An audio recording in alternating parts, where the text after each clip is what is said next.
Good morning. Welcome to Breakfast with Bridgett here on News 6 Plus and clickorlando.com. I'm your host, Bridgett Elson. Happy Friday to you at 7:30 on the dot. We made it to Friday. It has been an eventful week, and today we are talking about hepatitis prevention with a doctor live from Orlando Health Infectious Diseases. An expert there will be joining us, Dr. Jared Fox. May is Hepatitis Awareness Month, so we'll learn more about prevention, testing, and all of the issues related to the disease and what's happening here in Florida when it comes to hepatitis. But first, we want to get you ready to plan your day. The weather is starting off a little interesting again this morning, and meteorologist Candace Campos is in the Pinpoint Weather Center. And so, Candace, we made it to Friday, but we can't put away the rain gear just yet. Oh, we can't hear you. Let's see. 1 second. There. Just kidding. I muted my mic by accident. I was going to do interpretive dance. Rain Yes. and heat. Did you get that? Yes. Tell me more. Show me more. Yeah. I always like to mute myself while we Yes. log on and things like that so you don't hear all this background, but I forgot to undo it. It's Friday. That's all right. Yeah. Oh, man. All right, let's talk about the weather forecast. Yeah, kind of a mixed bag, Bridge, as you were mentioning. We're going to have some rain, we're going to have some heat, and the potential for some strong storms this weekend. So let's get to the maps and show you what's going on. This looks a little scary.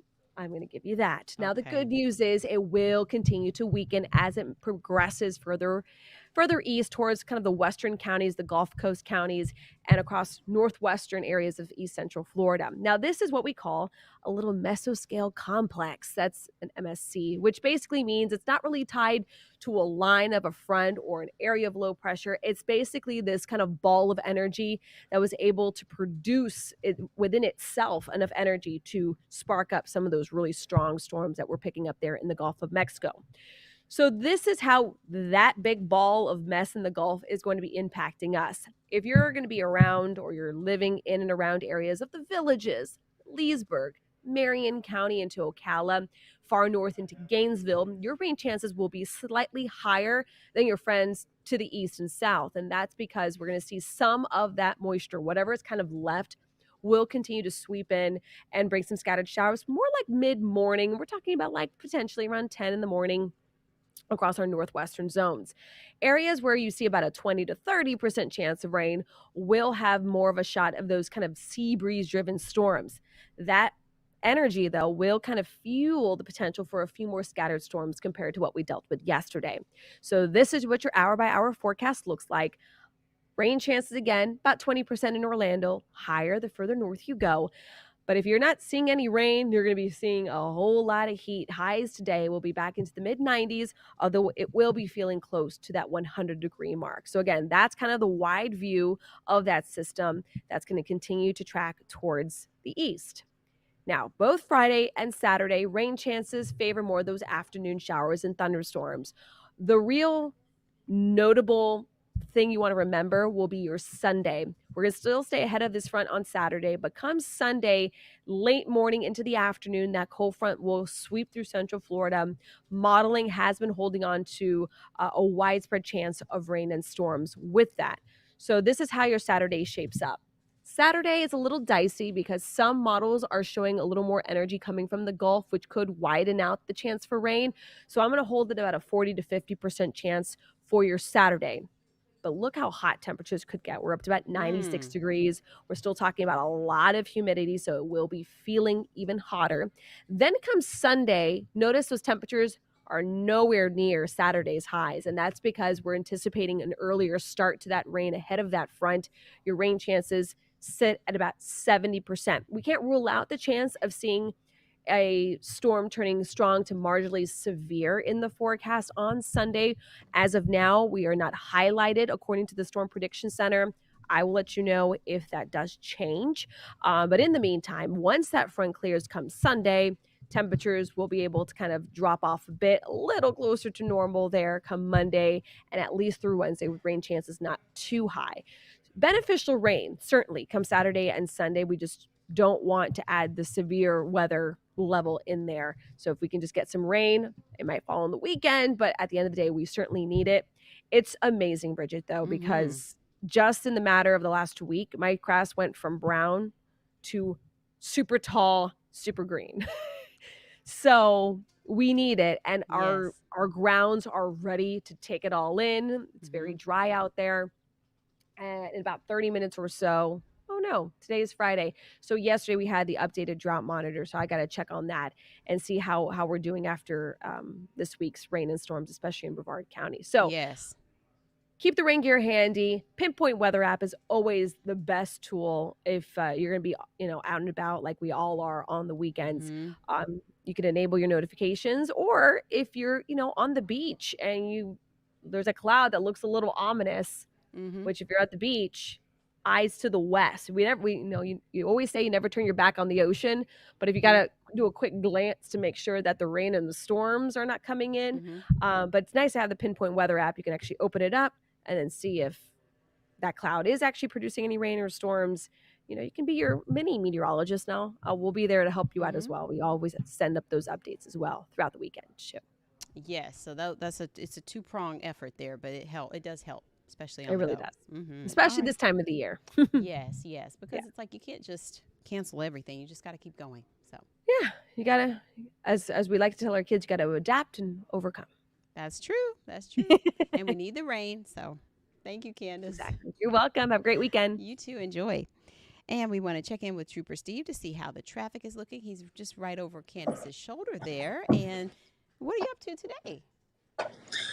Today, I'm not using earbuds, so hopefully you could hear me. You can hear me well? Perfect. Okay, so this is my first time not using a Bluetooth device. Okay. Today, I'm headed actually to wrap up our WKMG Hits the Road up in the Mineola area, Montverde. So we talked about how Montverde does not have its own police department. And believe it or not, the community contracts both the Lake County Sheriff's Office and the Florida Highway Patrol to conduct law enforcement duties within their town. So today I'm going to be getting in with Bill Reed. He's the uniform lieutenant with the Lake County Sheriff's Office, and just driving around Mineola, talking about what kind of things they see, maybe some crime prevention tips for the deputies that do patrol that area to inform the citizens. And that's going to happen today at 10 a.m. over at clickorlando.com.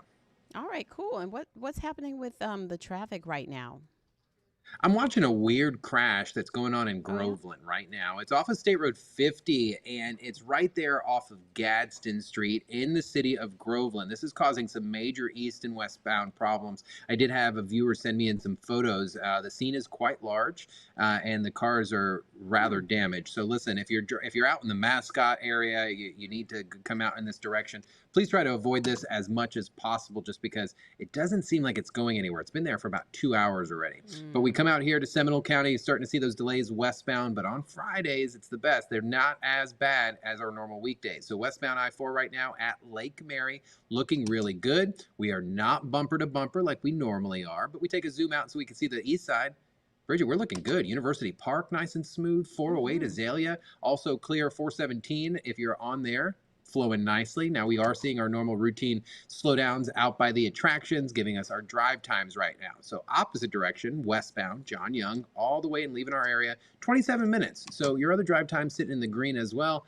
And then that one that's always a little high, 34 minutes if you're coming from Champions Gate to 408. Maitland looking good, just north of our area here. Kennedy Boulevard, Lockhart, 441. Not tracking any problems. Bridgett, I love Fridays, and I'm not going to complain about any of this. Yeah, we'll take that, and then we'll see you at 10 today. Yes, ma'am. 10 a.m. clickorlando.com. All right, super. Thanks, Trooper Steve. Have a good weekend. Bye, ma'am. You Bye. too. All right, so like we mentioned, Hepatitis Prevention, Hepatitis Awareness Month. And this morning from Orlando Health Infectious Diseases, Dr. Jared Fox is standing by this morning. Good morning, Dr. Fox. Good morning. How are you doing, Bridgett? Great. Thanks for being with us and helping raise awareness about hepatitis. What is it that people in our area need to know about hepatitis and hepatitis awareness? Yeah, so there's 3 different hepatitis viruses that we focus on. Two specifically, but there are 3. 2 of which we have vaccines for. There's the hepatitis A virus, hepatitis B virus, and hepatitis C virus. Those are the 3 that we focus most on, mainly because we have both vaccines and treatment for them.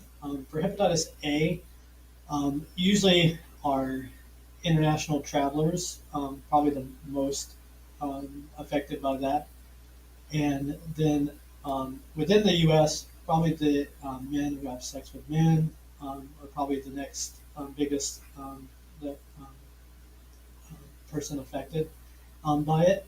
There is a vaccine. It's part of the childhood vaccine schedule.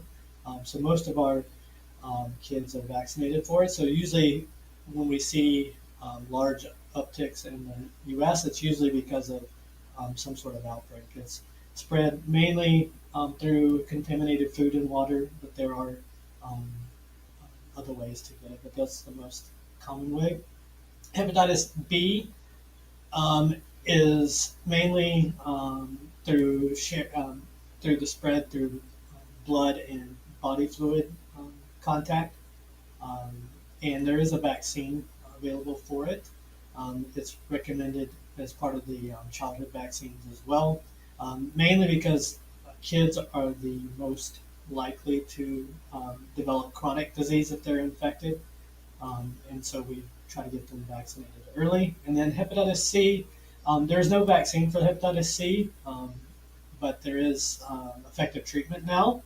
So even those that may have been treated previously, they may not have tolerated the treatment, and there is more effective and safe and tolerated treatments now. So that's kind of where we want to make people aware. And when it comes to diagnosis, how often do you see people who may have contracted it a long time back but are just now finding out? Or is this something that you know right away something's wrong? It's just figuring out what's wrong. Yeah, and so most of the people that we do see are have been infected years ago. Um, so it's why we recommend that all adults get tested at least once in their own life for both hepatitis B and hepatitis C because they may not have they may not realize that they have it. There's large majority of those infected that don't know that they're infected because they may not have any symptoms to suggest that they um, were infected. Are there any onset symptoms? So usually initially, if you're going to have any symptoms, usually a few weeks after exposure, you may have some mild fevers, chills.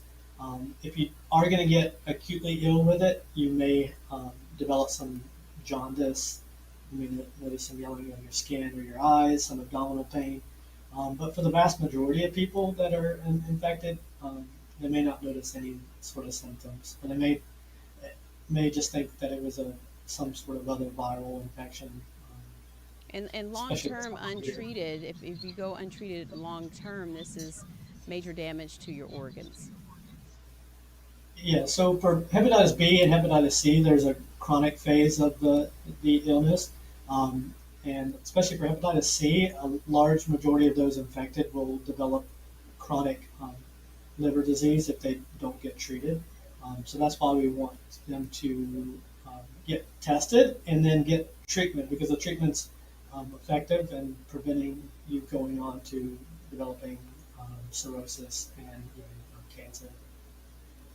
And many times you see people who end up needing transplants. That is the case with all of those viruses. There's in the acute phase, if there's a percentage of patients that will develop rapid onset of liver failure and will require a transplant. And then those that may develop cirrhosis from the chronic disease with hepatitis B or hepatitis C, um, they a lot of times will eventually require transplant.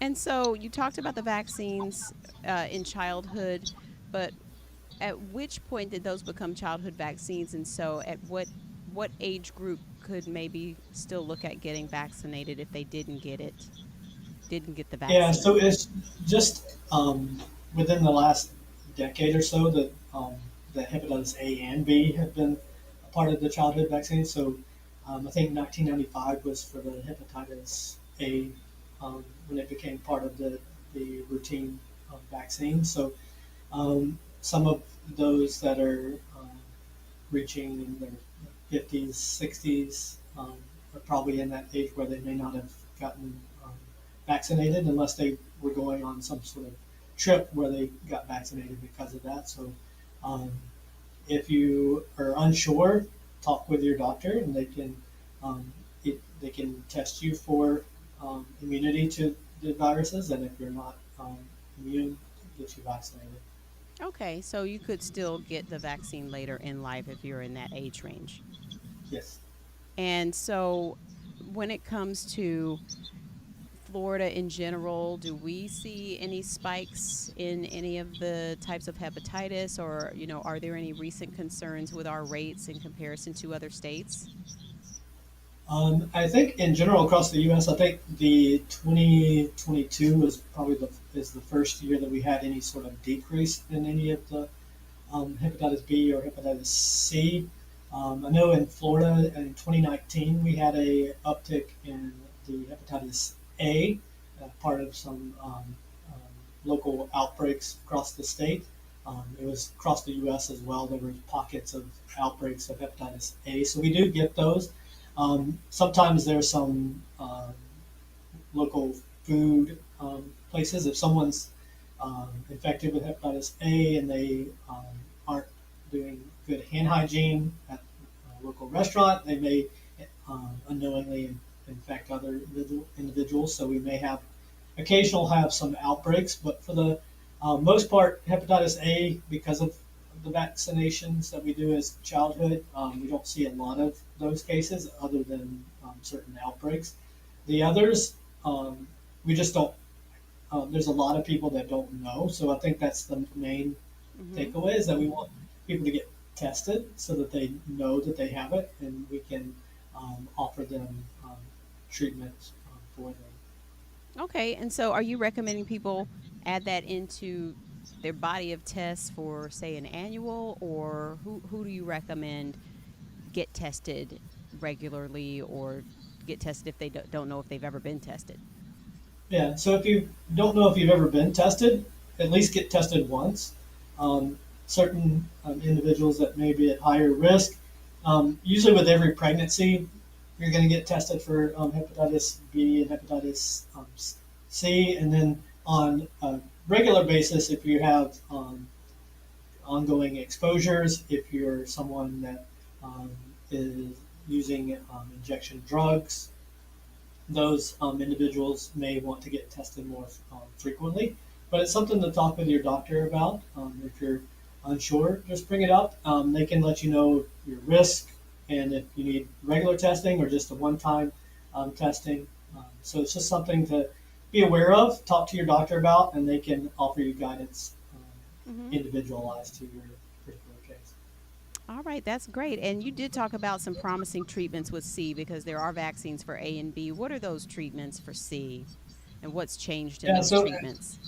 so now we have a lot of good oral therapy. So it's all oral, 8 to 12 weeks, depending on the particular drug that you're using, and they're highly effective, over 90-95% effective at curing the hepatitis C. So that's why we want those to get tested because now we have much better treatments than we did previously. Previously, it required some infusions, and people didn't really tolerate it very well.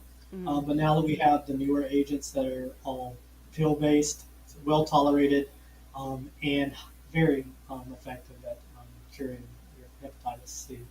But with A and B, how do you manage that if you do test positive? The good thing with hepatitis A is the vast majority of those will recover on their own.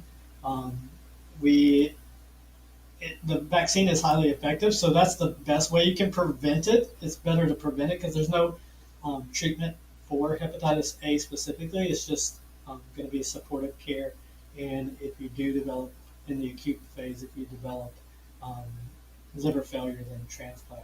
With hepatitis B, there is treatment. The thing with the treatment for hepatitis B is that it's not curative like it is for hepatitis C. So if you do require treatment for hepatitis B, it's usually lifelong Mm. treatment. It is effective at stopping the virus from replicating, but Mm-hmm. it is usually lifelong treatment. The good thing is that for a lot of people with hepatitis B, they don't go on to the chronic um, hepatitis B, so they may not require treatment and may just be monitoring um, over the course of their life for developing into cancer or cirrhosis. Um, that's why it's important for hepatitis B to prevent it because the vaccine is effective and that's the best way to make sure that you don't get hepatitis B. All right, super. Well, thank you for helping with breaking that down for us. It is a lot to keep in mind for sure. Dr. Jared Fox from Orlando Health Infectious Disease. Thanks so much. And if people want more information, you suggest the CDC and the State Health Department for those statistics and resources. Yeah, both of those sites, both the CDC and the State Health Department websites have good information regarding all of those viruses. All right. Well, hopefully everyone's going to take good care and use this information. Thank you, Dr. Fox. Thank you very much. Take care. All right. So it is Hepatitis Awareness Month. Now we want to catch up with photojournalist Corey Murray, who is also the host of the podcast Black Men Sundays. And he is here today. Good. Happy Friday, Corey. Haven't seen you in a little bit. Yeah, happy Friday. How you doing? I'm good. How are you? Well, I'm good. I'm good. We have a big show coming up. We have Senior Vice President of Truist Bank, Lachey Reeves, a FAMU graduate. I went to FAMU as well, so got to salute our school. Go This Rattlers. sister, that's right, go Rattlers. Think about this. This sister went from having 8 cents to being the founder of 8 Cents in a Jar, a women-led nonprofit. And I already set the stage. She's a senior vice president of Truist Bank. So I had to ask her, I said, okay, when we're Mm-hmm. talking about, and just to give you some background Right. on the 8 Cents in a Jar real quick, it services um, low to moderate income families, but mainly the students from 8 years old to 28. So, we've had a lot of guests talking about in the middle of the Mm-hmm. conversation of the finances, mental health comes up. So I said, what about Hmm. when we're talking about youth? Because also she's an advocate of youth personal finance. Mm-hmm. So I said, like, what are you guys doing to aid in mental health? Let's roll that soundbite. One of the things that we realized at Agents in a Jar, before we can help our students become the first millionaires in their family and be generational starters of wealth, we have to unpack that financial trauma. Because if we have students that are so afraid to even talk about money because it was never talked about, in their home, or they have a negative, memory of it, we got to uncover that. We have to address it and we have to make sure they, start on the path to healing. So in addition to financial social workers, we also have great relationship with mental health counselors that will embed that in all of the 8 programs and services that we have. So, for our students I to had to save sit down on money, that. acquire assets, and build wealth, financial healing, we have to uncover financial trauma. And then also, even for our young adults, uncovering corporate trauma as well. All of that is a big part of healing and a big part of generational wealth. Wow. That's deep. Definitely. That's deep. And so, is she speaking to scarcity mindset, or what exactly is she talking about? Maybe growing up with, poverty, or is it a lot of things? Exactly. All that. Mm-hmm. All that. Like I said, it Mm-hmm. services. She services um, low to moderate income families, underserved communities. So, we're talking about 8 cents in a jar. She's also talking about, she also had a Teach Students Money Expo back in April. And what I really love about her is she had a really rough upbringing. So you Mm-hmm. have to listen to Black Men Sundays to get that information. But what I love about this sister is she's giving information, she's breaking it down to the youth. And she had an event where she said even if the students couldn't make it, their families were coming on their behalf, gaining the information. There you go. Black Men Sundays, this Sunday coming up. We know we talk about generational wealth, Mm-hmm. finance, business, mental health. We talk Mm-hmm. about financial trauma and finance anxiety. So we're not playing Mm-hmm. no games out here. We're trying to make sure that there's no excuse to not be financial, to not have financial literacy in your life. Mm-hmm.